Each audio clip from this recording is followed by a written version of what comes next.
अस्सलामुअलैकुम। हाज़िर हूँ मैं शाकरा दी अकेडमी की यूट्यूब चैनल की तवज्जो से। आज की वीडियो इकोनॉमिक्स एडीसी पार्ट 1 के मोस्ट इम्पॉर्टेंट क्वेश्चंस के साथ है। इकोनॉमिक्स आपको पता है कि 3 हिस्सों पे मुश्तमिल है बेटा। पहला हिस्सा आपका माइक्रो इकोनॉमिक्स का होता है, दूसरा हिस्सा आपका मैक्रो इकोनॉमिक्स का होता है और तीसरा हिस्सा आपका इकोनॉमिक सिस्टम का होता है। माइक्रो इकोनॉमिक्स में आपके पास जो मोस्ट इम्पॉर्टेंट क्वेश्चंस हैं उनको देखते चलिए। सबसे पहले आपके पास कंज्यूमर इक्विलिब्रियम है। जो क्वेश्चन मैंने आपको और करके दिया हुआ है लाजमी सूरतों में कि पहला क्वेश्चन, दूसरा क्वेश्चन, तीसरा क्वेश्चन, ये क्वेश्चन सेम है और इनके साथ साथ 100% भी लिखा हुआ है। जिन क्वेश्चंस में 100% लिखा हुआ है तो बेटा ये बात याद रखिएगा कि मेजॉरिटी बच्चा कोर्स को नहीं देखता, वो हमेशा देखता है इंपॉर्टेंट क्वेश्चंस को। अगर उसको इंपॉर्टेंट क्वेश्चन ज़्यादा लग रहे होते हैं तो ये बात याद रखना कि वो खुद उसको कम करना शुरू करता है और क्वेश्चंस को जब वो आंसर्स को देखता है और आंसर्स कुछ क्वेश्चंस के चाहे वो इम्पॉर्टेंट ही क्यों ना हो उनके वो देखता है क्वेश्चंस, और क्वेश्चंस के जब वो आंसर्स देखता है तो उसको ऐसा लगता है कि यार ये तो बहुत लेंथी क्वेश्चन है, मैं इसको कैसे करूँगा कवर, तो वो उसको बोलता है कि इसको ड्रॉप कर देता हूँ। अब वो उन क्वेश्चंस को सिलेक्ट करता है जिन क्वेश्चंस की लेंथ कम होती है, उनमें मटेरियल कम होता है, जिसको वो आसानी से एब्जॉर्ब कर ले। अब वो एग्जामिनेशन में लकीली आ गया तो ठीक है, नहीं आया तो उसके अंदर बहुत बड़ा मसला आ जाता है। मतलब वो एक ही बात बोलता है आगे कि मैंने जो आपके इंपॉर्टेंट में से इंपॉर्टेंट निकाल के किया था ना, मतलब वो तो नहीं आया, उसके अलावा आ गए क्वेश्चन ना, तो मुझे ये समझ नहीं आता कि वो कैसे आ जाते हैं जो मैं छोड़ता हूँ बाकी सारे। तो समझने वाली बात ये है कि आपका माइंडसेट ये होता है या स्टूडेंट का माइंडसेट ये होता है कि जो क्वेश्चन लेंथी है उसको छोड़ दो, जो क्वेश्चन छोटे हैं उनको कर लो। तो ये बात याद रखिएगा, एग्जामिनर कभी भी इस कॉन्सेप्ट के अकॉर्डिंग पेपर नहीं तैयार करता है, वो हमेशा इंपॉर्टेंट टॉपिक के अकॉर्डिंग पेपर तैयार करता है। तो माइक्रो इकोनॉमिक्स में जो मोस्ट इंपॉर्टेंट क्वेश्चन है उसमें सबसे अहम टॉपिक जो है वो कंज्यूमर इक्विलिब्रियम का है। कंज्यूमर इक्विलिब्रियम जो है बेसिकली मोस्ट इंपॉर्टेंट क्वेश्चन में से एक है और उसमें मैंने 100% भी लिखा हुआ है, और 100% मैंने लिखा ही उन्हीं बच्चों के लिए है। बात अधूरी रह गई, उसको मैं मुकम्मल कर लूँ फिर आगे कंटिन्यू करते हैं कि 100% मैंने लिखा उन्हीं के लिए है जो इंपॉर्टेंट में इंपॉर्टेंट निकालते हैं। अगर आपके पास 100% लिखा हुआ है तो ये बात याद रखिएगा, सबसे पहले आपने उन टॉपिक्स को कवर करना है जिनके ऊपर 100% लिखा हुआ है। जिन क्वेश्चंस के ऊपर 100% नहीं लिखा हुआ उसको आपने इसके बाद कवर करना है। वो डिपेंड करता है कि कुछ बच्चे 60 नंबर की प्रिपरेशन करते हैं, कुछ बच्चे 80 नंबर की करते हैं, तो कुछ बच्चे 40 नंबर की करते हैं। वो तो बच्चे के ऊपर डिपेंड करता है कि आप जितना, लाजमी सी बात है गुड़ डालोगे उतना ही मीठा होगा। अब आ जाते हैं हम अपने टॉपिक की तरफ। तो आपका कंज्यूमर इक्विलिब्रियम है, मोस्ट इंपॉर्टेंट क्वेश्चंस में से एक है, लाजमी इसको कवर करना है। ये जो और तीनों क्वेश्चन में लिखा हुआ है ना बेटा, इसका मतलब ये है कि या तो वो पहले क्वेश्चन के तरीके से पूछ सकता है या दूसरे क्वेश्चन या तीसरे क्वेश्चन के तरीके से पूछ सकता है। इनमें आंसर आपको सेम लिखना होगा। इसके बाद आ जाएगा आपके पास प्राइस इलास्टिसिटी ऑफ डिमांड, इसकी मेजरमेंट लिखनी है आपको। फिर कैरेक्टरिस्टिक्स ऑफ मोनोपोली और परफेक्ट कंपटीशन और मोनोपोलिस्टिक कंपटीशन, तीनों में से कोई भी क्वेश्चन आपसे पूछ सकता है, यानी एक पार्ट की सूरत में। और दूसरे पार्ट में या तो वो आपसे शॉर्ट रन इक्विलिब्रियम पूछेगा या फिर आपसे एक नॉर्मल, आपको मैं कॉन्सेप्ट बता दूं एग्जामिनर का, तो आपका जो ये तीसरा क्वेश्चन है और चौथा क्वेश्चन है, इन दोनों में से कोई भी चीज़ पूछ लेता है। अच्छा, मैं आपको एक और चीज़ समझा दूं कि अगर आप कैरेक्टरिस्टिक्स याद कर रहे हो तो आपको डिफरेंस बिटवीन याद करने की ज़रूरत नहीं है, सही है। और अगर आप डिफरेंस बिटवीन याद कर रहे हो तो आपको कैरेक्टरिस्टिक्स याद करने की ज़रूरत नहीं है, क्योंकि ये दोनों सेम काम करता है। अगर वो आपने characteristics, let's suppose hypothetical condition लेता हूँ, आपने जो है वो कैरेक्टरिस्टिक्स याद किया हुआ है और उसने पेपर में डिफरेंस बिटवीन दे दिया, तो आप कैरेक्टरिस्टिक्स को ही डिफरेंस बिटवीन की शक्ल में लिख सकते हो। डिफरेंस बिटवीन का मतलब क्या होता है, आज हम इस बात को समझ लेते हैं। डिफरेंस बिटवीन का मतलब क्या होता है? डिफरेंस का मतलब होता है, मतलब वो दोनों में इख्तिलाफ हो। तो लाजमी सी बात है वो इख्तिलाफ है, जब भी तो एक टॉपिक मोनोपोलिस्टिक कंपटीशन है, दूसरा परफेक्ट कंपटीशन है, तीसरा मोनोपोली है, सही है। तो ये चीज़ समझनी चाहिए हमें कि ये तीनों मुख्तलिफ टॉपिक हैं और जब आप इनके कैरेक्टरिस्टिक्स याद करके जा रहे हो तो उसी को आप डिफरेंस बिटवीन में लिख सकते हो, सही। उम्मीद है मेरी बात समझ आ रही होगी। और अगर आप इन दोनों में से कोई भी एक याद करके चले जाओगे तो आपका क्वेश्चन नंबर, फ़र्ज़ करिए क्वेश्चन नंबर 3 का वो पार्ट ए में दे रहा है कैरेक्टरिस्टिक्स लिखो और पार्ट बी में आपको शॉर्ट रन देगा। तो अगर आप डिफरेंस याद करके गए थे, आप बोलोगे कि यार मेरा तो, मैंने तो डिफरेंस याद किया था, कैरेक्टरिस्टिक्स तो किया नहीं था, तो वो आप उसको कैरेक्टरिस्टिक्स की शक्ल में लिख सकते हो, ठीक है, हेडिंग तब्दील करके लिख सकते हो वही मटेरियल। अच्छा, इसके बाद पार्ट बी में वो आपसे लाजमी सूरतों में पूछता है, या तो परफेक्ट कंपटीशन पूछ लेता है, या आपसे मोनोपोलिस्टिक पूछ लेता है या मोनोपोली। मोस्ट इंपॉर्टेंट क्वेश्चन है, इसको लाजमी करके जाइएगा। इसके बाद आ जाएगा आपके पास इंक्रीजिंग रिटर्न और decreasing cost. Simple same question है, अगर वो आपसे इंक्रीजिंग रिटर्न पूछे या फिर आपसे वो डिक्रीजिंग कॉस्ट पूछे, बात एक ही है।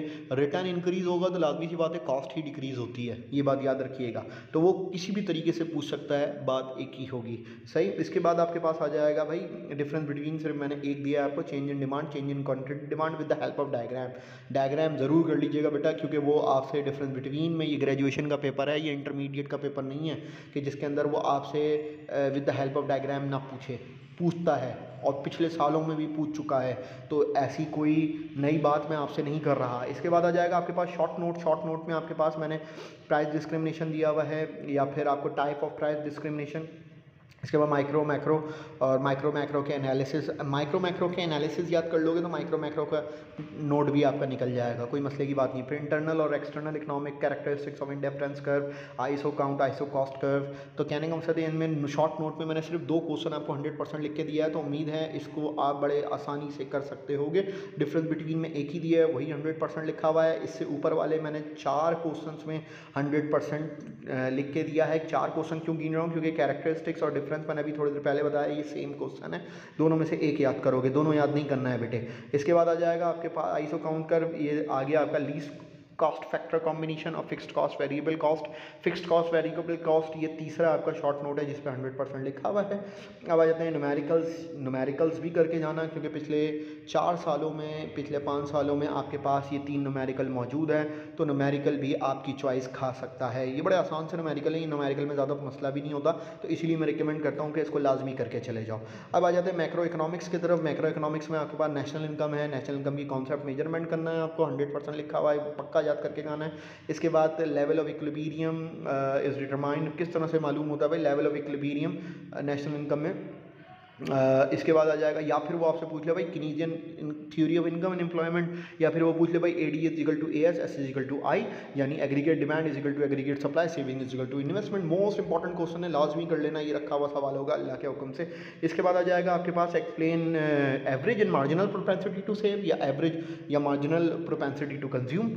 सिंपल है, लेकिन 100% इस पर नहीं लिखा हुआ, तो ये लीस्ट इंपॉर्टेंट है, इंपॉर्टेंट ज़रूर है।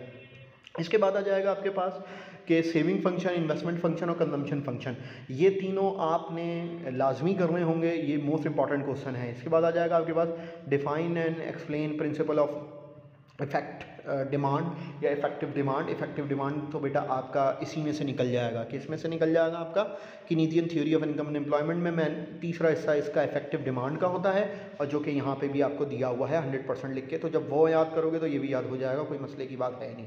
अच्छा, अब आ जाते हैं हमारा किसकी तरफ भैया, हम आ जाते हैं इन्वेस्टमेंट की तरफ। इन्वेस्टमेंट इन इकोनॉमिक्स डिस्क्राइब इस फंक्शन 2020 में और 2016 प्राइवेट में आया हुआ। ये बात याद रखिएगा कि ये मोस्ट इंपॉर्टेंट नहीं है, लेकिन इंपॉर्टेंट ज़रूर है। इसके बाद शॉर्ट नोट आ जाएंगे, शॉर्ट नोट के बाद न्यूमेरिकल्स होंगे। शॉर्ट नोट को देख लेते हैं। शॉर्ट नोट आपके पास 6 से 7 ऐसे शॉर्ट नोट हैं जो मैक्रो में मोस्ट इंपॉर्टेंट है। एक क्वेश्चन आपका शॉर्ट नोट का हमेशा आता है, आपको माइक्रो में 2 क्वेश्चन अटेम्प्ट करने होते हैं, मैक्रो में 2 क्वेश्चन अटेम्प्ट करने होते हैं, और इकोनॉमिक सिस्टम में 1 क्वेश्चन अटेम्प्ट करना होता है। तो ऑब्जेक्टिव ऑफ मॉनेटरी पॉलिसी या tool of monetary policy 100% question है।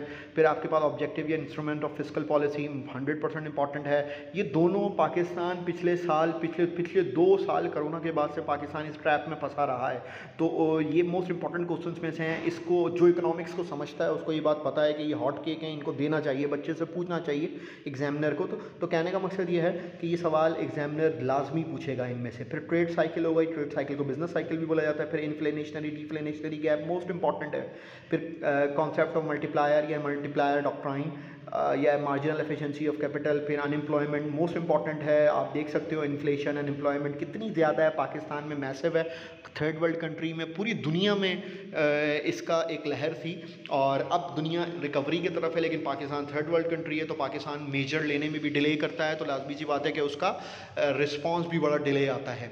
अब आ जाते हैं न्यूमेरिकल्स की तरफ। न्यूमेरिकल्स आपके पास 3 हैं इसके अंदर भी एज़ यूजुअल, तो उसको लाजमी करके जाना है। इसके बाद डिस्टिंग्विश बिटवीन यानी डिफरेंस बिटवीन है आपके पास, अच्छा, आपने जब ऊपर आप ये याद कर लोगे ना बेटा, तो डिफरेंस बिटवीन आपके सारे हो जाएंगे। कौन सा कुछ सवाल याद कर लोगे? ये रहा कॉन्सेप्ट ऑफ नेशनल इनकम। आपके पास 6 कॉन्सेप्ट होते हैं, GDP, GNP, NNP, NI, DI, DPI.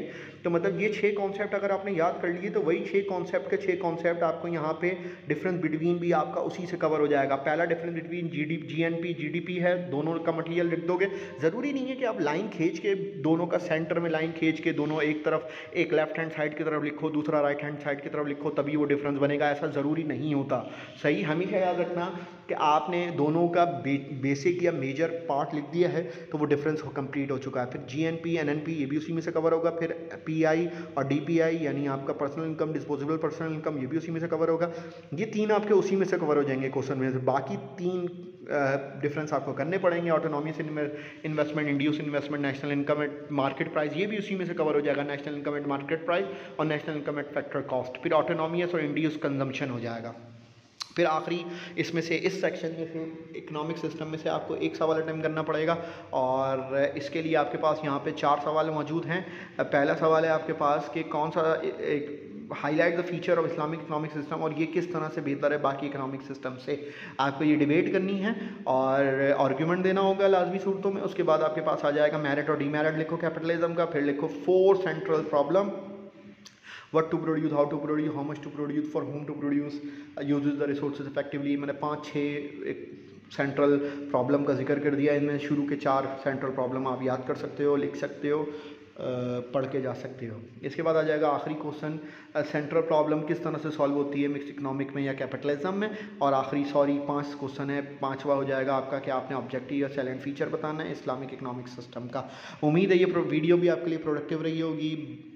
Part 1 और पार्ट 2 तमाम क्लासेस की, तमाम गैस पेपर, और साथ साथ हमने एक और नई सीरीज़ शुरू की है कि हम तमाम accounting, stats, cost accounting, advance accounting, first year की, सेकंड ईयर की तमाम अकाउंटिंग और साथ साथ फिज़िक्स के पेपर्स, हम पास्ट पेपर के सॉल्यूशंस अपने यूट्यूब चैनल मिशात्रा वर्चुअल एकेडमी में अपलोड करेंगे। तो आपके लिए ये चैनल वर्थफुल होगा और साथ साथ आपके लिए प्रोडक्टिव होगा। उम्मीद है ना सिर्फ आपके लिए होगा, आपके दोस्तों के लिए भी होगा। तो याद से अपने दोस्तों और अपने सर्कल में इसको शेयर करना ना भूलें ताकि वो फ़ायदा आपके लिए भी सदका जारिया बन सके। उम्मीद है वीडियो पसंद आई होगी। पसंद आई तो लाजमी सी बात है लाइक कीजिएगा और शेयर कीजिएगा दोस्तों में, और सब्सक्राइब करना ना भूलिएगा ताकि हमारी हर आने वाली वीडियो आप तक पहुंच सके। अस्सलाम वालेकुम।